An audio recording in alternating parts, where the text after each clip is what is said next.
Hello friends, இந்த Swarna rice சேனலில் இன்றைக்கி நம்ம பார்க்குறது கோதுமை ரவா வைப்பாங்க. இது நிறைய பேருக்கு பிடிக்காது டேஸ்ட்டு.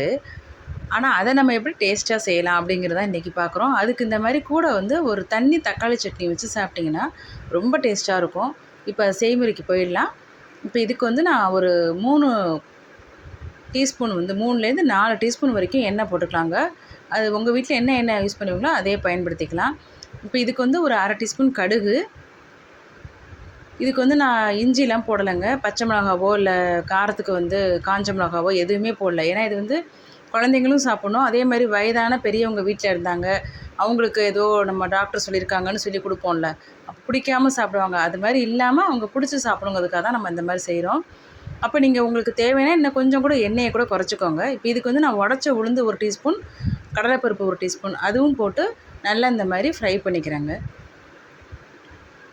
இப்போ நம்ம வீடியோ பர்பஸ்க்காக தான் நான் கொஞ்சம் எண்ணெய் கூட போட்டு காமிக்கிறேன். நீங்கள் வீட்டில் செய்யும்போது இன்னும் கொஞ்சம் எண்ணெய் கம்மியாக போட்டுக்கிட்டிங்கனாலுமே நம்ம அந்த கோதுமை ரவா போட்டு வறுக்கிறோம்ல, அதை கொஞ்சம் நேரம் பட நீங்கள் வறுத்துக்கோங்க. அப்போ உங்களுக்கு அந்த உதிராக நல்லா வரும் உங்களுக்கு சாப்பிட்றதுக்கு. இப்போ இதுக்கு பொடியாக கட் பண்ணி வச்ச ஒரு மீடியம் சைஸ் வெங்காயம் அதையும் போட்டுக்கிறேங்க. பெரிய வெங்காயம் தான் போட்டிருக்கேன். இப்போ இதுவும் நல்லா வதங்கணும். இப்படி வதங்கிட்டு இருக்கும்போதே நீங்கள் கொஞ்சம் உப்பு சேர்த்துக்கிட்டிங்கன்னா இன்னும் கொஞ்சம் சீக்கிரமாகவே வதங்கிடும். இதுக்கு நான் ஒரு 1/2 டீஸ்பூன் உப்பு சேர்த்துக்கிறேங்க.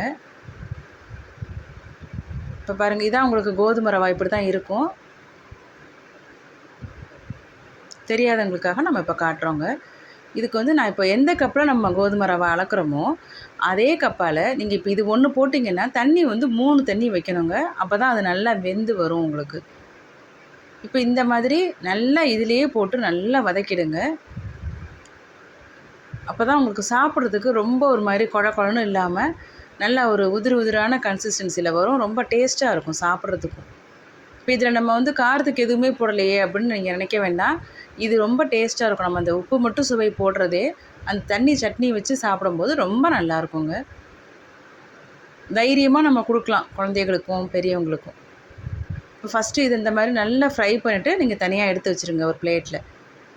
இப்போ நம்ம தண்ணி தேவையான அளவு, இப்போ நான் 2 கப் போட்டிருக்கேன், அதனால் 6 கப் தண்ணி விட்டுக்கிறேங்க. எந்த கப்பால் நம்ம அளக்குறோமோ அதையே நீங்கள் எடுத்துக்கோங்க.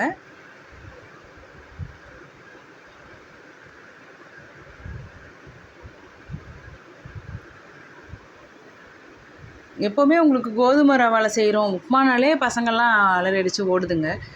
அது நம்ம இந்த மாதிரி கோதுமை ரவாவில் செய்யும்போது இன்னும் கொஞ்சம் டேஸ்ட்டு கம்மியாக இருக்கிற மாதிரி இருக்கும். அதனால தான் பசங்க இது பண்ணக்கூடாது, நம்ம பெரியவங்களும் சாப்பிட்ணும் அப்படிங்கும்போது சில பேர் டயட்டுக்காகவோ இல்லை சுகர் பேஷண்ட் சாப்பிட்றாங்க அப்படிங்கும்போது அடிக்கடி இதை சாப்பிடும்போது அவங்களுக்கு போர் அடிச்சிடாமல் இருக்கிறதுக்கு தான் இந்த மாதிரி சட்னி ரெசிபிலாம் நீங்கள் மாற்றி மாற்றி செஞ்சு கொடுங்க. ஒரு நாள் தக்காளி சட்னி, ஒரு நாள் கொஞ்சம் கார சட்னி, அது மாதிரிலாம் வச்சு சாப்பிடும்போது ஒரு நாள் தேங்காய் சட்னி அப்படிலாம் வச்சு சாப்பிடும்போது ரொம்ப டேஸ்ட்டாக இருக்குங்க. இப்போ இதுக்கு நம்ம மூடி போட்டு கொதிக்க வச்சுருக்கேன் பாருங்கள். இப்போ அந்த ரவாவும் போட்டு இங்கே பாருங்கள் மூடி போட்டேன் பாருங்கள். இப்போ இந்த மாதிரி கன்சிஸ்டன்சியில் உங்களுக்கு அவ்வளோதான். இங்கே பாருங்கள், நல்லா உங்களுக்கு சூப்பராக ரெடி ஆகிடுச்சுங்க. இப்போ இதுக்கு ஒரு காம்பினேஷன் நம்ம தண்ணி தக்காளி சட்னி அதையும் எப்படி வைக்கலாம் அப்படிங்கிறதையும் நம்ம இப்போ போட போகிறோங்க. நான் இப்போ உங்களுக்கு அதையும் காட்டுறேன் பாருங்கள். இப்போ அந்த தக்காளி சட்னிக்கு இப்போ ஒரு 2 டீஸ்பூன் எண்ணெய் போட்டிருக்கேங்க கடாயில். அது காஞ்சோன்னே இதுக்கு நம்ம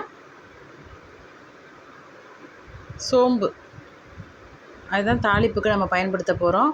ஒரே ஒரு கிராம்பு போட்டுக்கோங்க, அப்போ உங்களுக்கு வாசனை நல்லா இருக்குங்க. கிராம்பு, சோம்பு 1 டீஸ்பூன், தக்காளி வெங்காயம், சாம்பார் வெங்காயம் போட்டிங்கன்னா ரொம்ப டேஸ்ட்டாக இருக்கும் இந்த சட்னியை பொறுத்த வரைக்கும். அதனால் இப்போ சாம்பார் வெங்காயம் நான் போட்டுக்கிறேன். இது ஒரு 20 சாம்பார் வெங்காயம் கட் பண்ணி வச்சுருக்கேங்க. 20 அந்த சின்ன சின்ன பீசஸ்ஸு, அதை 2 கட் பண்ணி வச்சுருக்கேன். அதுக்கு தக்காளி நல்லா ஒரு சின்ன சைஸாக இருந்துச்சுன்னா 2 போட்டுக்கோங்க, மீடியம் சைஸ்னால் 1 போதுங்க.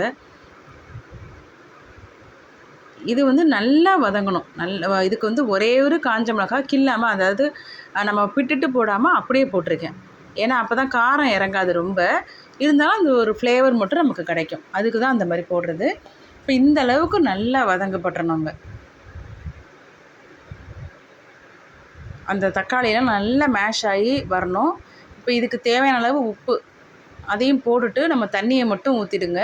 அந்த தண்ணி கொதித்த உடனே உங்களுக்கு இந்த இது ரெடி ஆகிடுங்க. அவ்வளோதாங்க. இது கொதித்து வந்தோடனே உங்களுக்கு இதுவும் 5 நிமிஷம் ரெடி ஆகிடும். நம்ம உப்புமா செஞ்சுட்டு இருக்கும்போது சைட் பை சைடு நீங்கள் இதையும் போட்டிங்கன்னா முடிஞ்சு போயிடுங்க. பிடிச்சிருந்துச்சுன்னா நம்ம சேனலை சப்ஸ்கிரைப் பண்ணிக்கோங்க ஃப்ரெண்ட்ஸ்.